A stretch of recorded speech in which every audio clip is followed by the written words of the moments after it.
This is where you buy your tickets for the home tour. They have a museum you can read and learn about Sergeant York, view some artifacts, and then they have a short video you can watch about Sergeant York.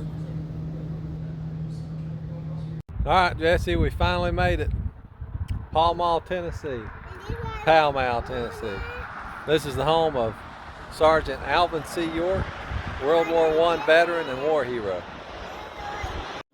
Coming in the front door, you'd see the piano there, the front door by the road.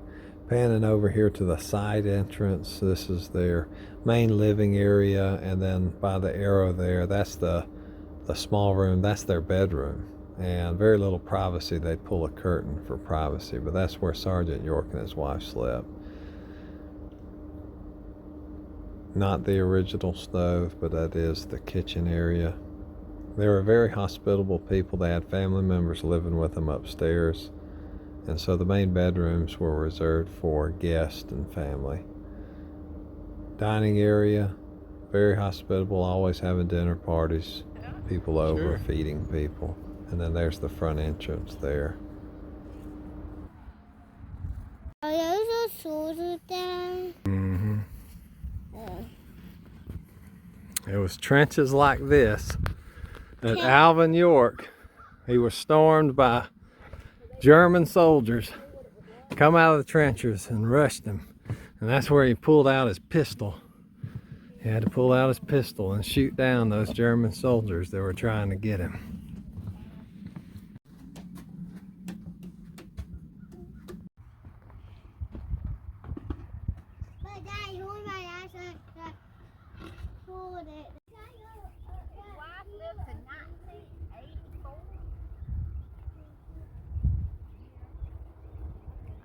Here's what the farm would have looked like in 1923. There's the old home. I wonder whose house that was. This is the mill where they grind their corn up, buddy. Yeah, go take the pile off.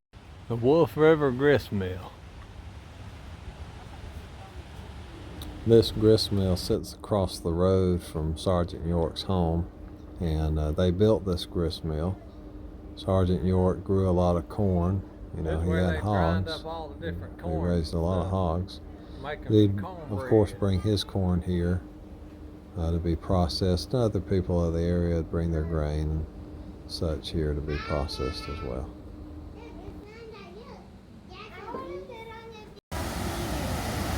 Yeah, you can put your feet in the water. You can see the house from there.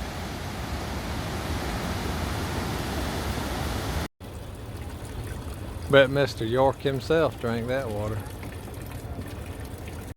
And this is where Sergeant York is laid to rest. They said over 10,000 people attended this funeral to pay respects. Right here in the valley. Wolf River Methodist. And there's the Methodist church right down there.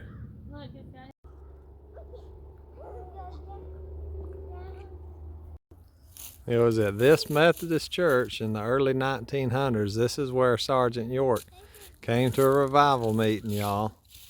And he gave his heart to Jesus. This building's right up the road from the Methodist church. And Sergeant York, he was a big advocate for education. He spent his own money to build this building. This was a Bible school that he had envisioned. And it lasted for a number of years. There were vacation Bible schools for kids held here. There were theology classes for adults. His dream didn't last as long as, for this school, as long as he wanted it to. And it appears it diminished kind of when his health did in the 50s, unfortunately.